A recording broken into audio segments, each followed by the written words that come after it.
Como eu falei antes do intervalo, gente, nós vamos continuar falando sobre essa explosão que aconteceu em uma oficina mecânica ali em Itajaí. E quem vai conversar com a gente sobre esse assunto é o capitão do Corpo de Bombeiros Militar de Santa Catarina, Ricardo Dumel. Ricardo, seja muito bem-vindo ao TVC News.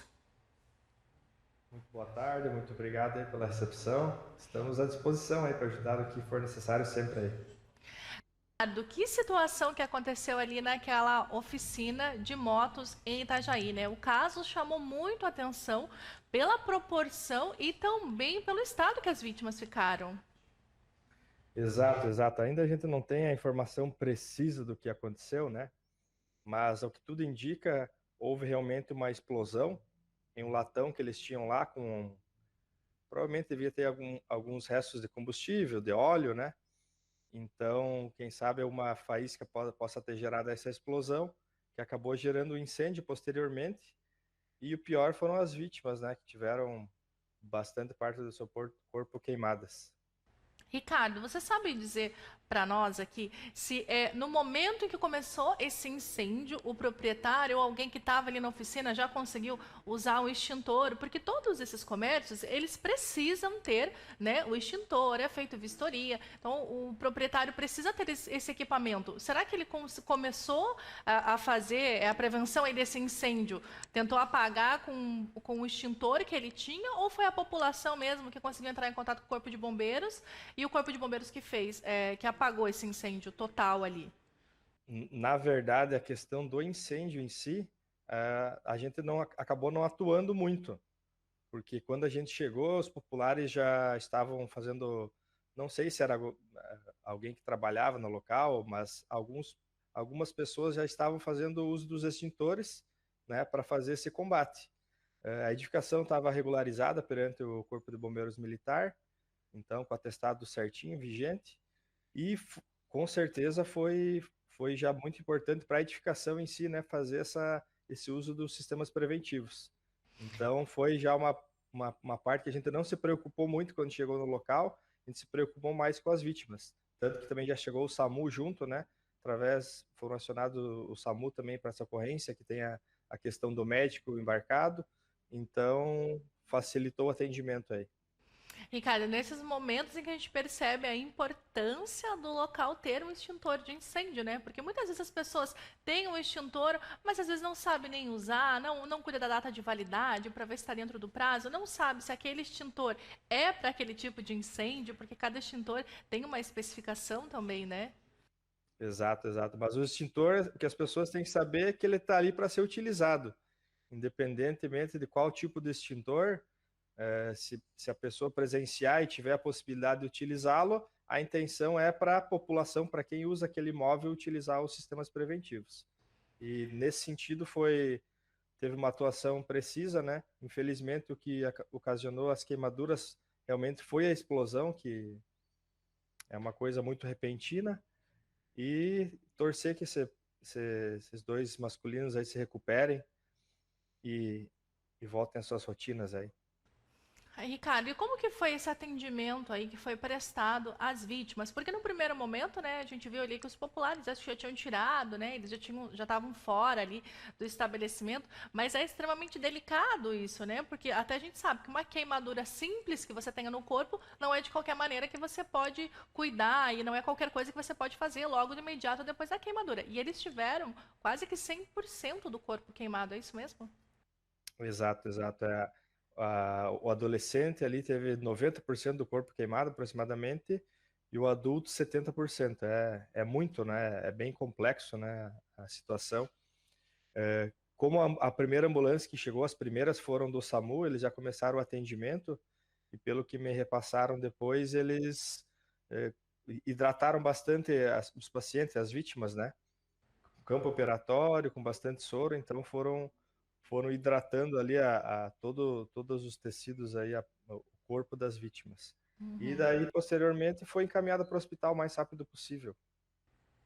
Capitão Ricardo, eu queria agora, né, que o senhor falasse um pouquinho dos cuidados que as pessoas precisam ter, não só no comércio, mas em casa também, porque todos os ambientes estão suscetíveis ao incêndio, né? A gente sabe que às vezes ali aconteceu uma explosão, não se sabe ainda de fato o porquê, mas às vezes até um carregador na tomada pode iniciar um incêndio.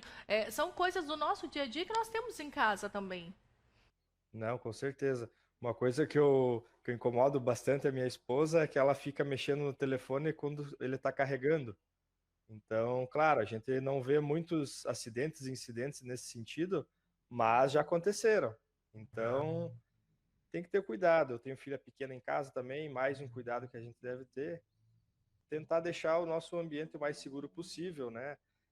A gente fala aqui no Corpo de Bombeiros para as edificações multifamiliares, que são os prédios, né?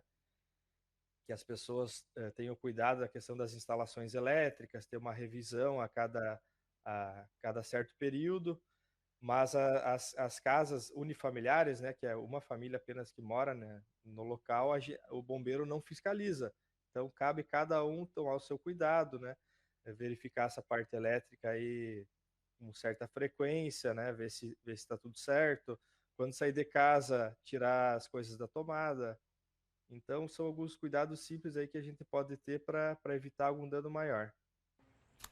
Quero agradecer, Ricardo, a tua participação aqui no TVC News, falando com a gente aí sobre esse assunto, né? Essa situação triste, infelizmente, que aconteceu ali em Itajaí, nessa oficina. A gente vai continuar acompanhando esse caso e também trazendo mais informações para a população. Muito obrigada. Eu que agradeço. Agora será realizada a perícia nos próximos dias e teremos aí alguns indícios aí do que possa ter acontecido.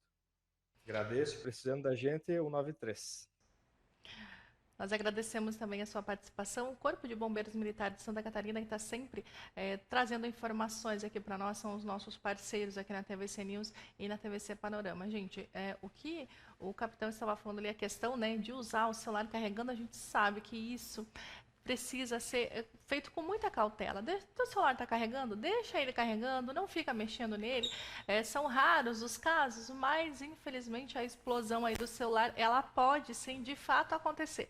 E se acontecer e não estiver na mão de ninguém, não tem tanto perigo, são só os bens materiais. O problema é se isso está na mão de uma criança ou mesmo que seja de um adulto. Então a gente sabe que o risco é grande. Falou em tecnologia, em eletricidade, a gente precisa tomar muito cuidado. Agora nós vamos saber como fica o tempo para hoje.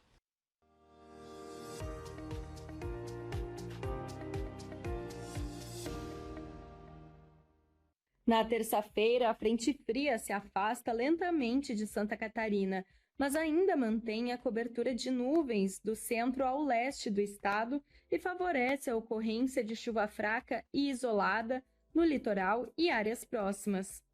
Não há riscos para ocorrências meteorológicas. À tarde, as máximas variam de 22 a 24 graus no extremo oeste e oeste e de 13 a 19 graus no restante do estado. Da Secretaria de Estado da Proteção e Defesa Civil de Santa Catarina, meteorologista Nicole Reis.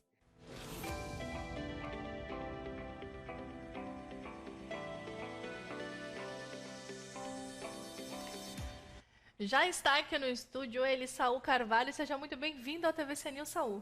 Boa tarde, Day Rosa. Bom dia para quem ainda não almoçou e boa tarde para quem já está no seu horário do almoço. Aliás, muito importante a companhia do TVC News, que traz as principais informações falando com quem é notícia. Esse episódio de Itajaí deixou muita gente triste e uma preocupação muito grande, principalmente com o menino, o jovem adolescente com 14 anos de idade, com 80% do corpo queimado.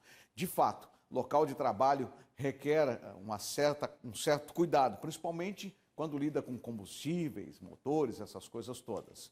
Mas vamos falar sobre outros assuntos importantes. Os moradores da Nova Esperança, que há uns dias atrás tiveram aqui mesmo, nesse horário, falando com vocês que estão em casa, reivindicando, procurando e buscando a melhora do ar, o ar que é respirado no Nova Esperança, em virtude daqueles problemas do equipamento da estação de tratamento de esgoto, que ocasionou aquele mau cheiro, que ainda continua, né? Mas os moradores estão dando um crédito, esperando, aguardando os equipamentos que foram instalados para resolver esse problema do mau cheiro. Só que esses mesmos moradores anunciaram, isso aí são alguns grupos de WhatsApp que noticiaram na manhã de hoje isso, que eles vão estar presentes na Câmara de Vereadores na sessão de hoje, mas eles não vão assistir à sessão. Eles vão lá para levantar cartazes, o que já fizeram na sessão da semana passada, numa das sessões, e pedir algumas providências. Uma delas é a CPI da EMASA. E o que eles vão fazer hoje é conversar com vereadores que ainda não assinaram, porque falta uma única assinatura para que aconteça a abertura desta CPI. A comunidade está manifestando o seu querer. Agora, uma coisa que era só dos vereadores de oposição passa a ser também do bairro Nova Esperança. Essa causa que os moradores estão pegando é justamente essa, de fazer com que haja uma única assinatura para que se possa abrir uma CPI para investigar o que aconteceu nesses últimos anos na EMASA. Esse é um dos assuntos de hoje. A expectativa da presença desses moradores e da conversa com os vereadores, Odai Rosa, é muito grande. Por quê? Porque eles não vão conversar com quem já assinou. Eles vão conversar com aqueles vereadores que ainda não assinaram. E aí, obviamente, aquela pergunta, por quê? Quais os motivos? Por que não assinaram? Isso tudo é um desdobramento, é um capítulo que vai acontecer na noite de hoje, na sessão, com a presença desses moradores e também dos vereadores. A maioria dos vereadores não sabe disso, né? Talvez esteja sabendo agora, aqui, depois do comentário e depois do que nós estamos falando. Mas é importante que se saiba, o povo tem uma casa, é a sua residência, e tem a segunda casa, que é também a Câmara de Vereadores. Eles têm direito de ir lá e de se manifestar, claro, com muita ordem e também com muita decência. Aconteceu agora pela manhã, Day Rosa, um fato bastante importante, que é a inauguração da UPA das Nações. Inclusive... Barra, né? É, a UPA da Barra, desculpa, das Nações já existe, a UPA da Barra. Essa UPA da Barra vai fazer duas coisas importantes. A primeira delas é o atendimento médico para as pessoas daquela região 24 horas. E aí o seguinte, obviamente, com tudo e com todos os equipamentos necessários para poder prestar um atendimento de qualidade. Segundo, vai desafogar o Ruth Cardoso, porque as pessoas dali iam para o Ruth Cardoso. E muitos deles, o estado que eles se encontravam de saúde, não era necessário ir até o Ruth Cardoso. E aí, esse também é um ponto importante da UPA da Barra, que chega nesse momento crucial para a população. Não precisa mais se deslocar até o centro, agora vai até a UPA da Barra para poder fazer, inclusive tem raio-x, tem uma série de coisas boas, e sempre quando o fato é bom e vai trazer benefício para a população, a gente faz aqui, a gente faz a referência, a gente faz a observação. E ainda falando sobre campanha 2024, né? Campanha 2024, porque está se falando isso de manhã, de tarde e de noite. Fica aqui uma dica importante. O Partido dos Trabalhadores o diretório aqui de Balneário Camboriú foi para as ruas, para ouvir a população, para ouvir as pessoas e para saber exatamente o que elas querem, o que elas esperam para essas eleições e o que elas esperam do próximo gestor de Balneário Camboriú. Eles estão aí pelas ruas, conversando com as pessoas e acho interessante isso, essa interação e principalmente ouvir o que o público deseja, quais as queixas, quais os maiores problemas e o que é necessário fazer para poder realmente ter uma boa gestão em 2024. É uma boa dica. Parabéns ao pessoal do Partido dos Trabalhadores que está indo ouvir a população. Tem gente que vai xingar, tem gente que vai dar parabéns, tem gente que vai não sei o quê, mas o povo precisa de fato falar. Uma boa tarde para você, Day Rosa, e para você que está em casa também. Muito obrigado, Saul, pela sua participação aqui, de fato muito importante, né? Esse movimento aí, ouvir a população, porque é a população que sabe de fato os problemas que os municípios estão enfrentando e a população que tem que pedir o que quer de melhora e mudança agora aí para essa eleição de 2024. Agora, meio-dia e 41 minutos, nós encerramos a nossa edição de hoje do TVC News. Muito obrigado pela sua companhia e amanhã nós estamos aqui de volta ao meio-dia. Uma ótima tarde para você e até lá.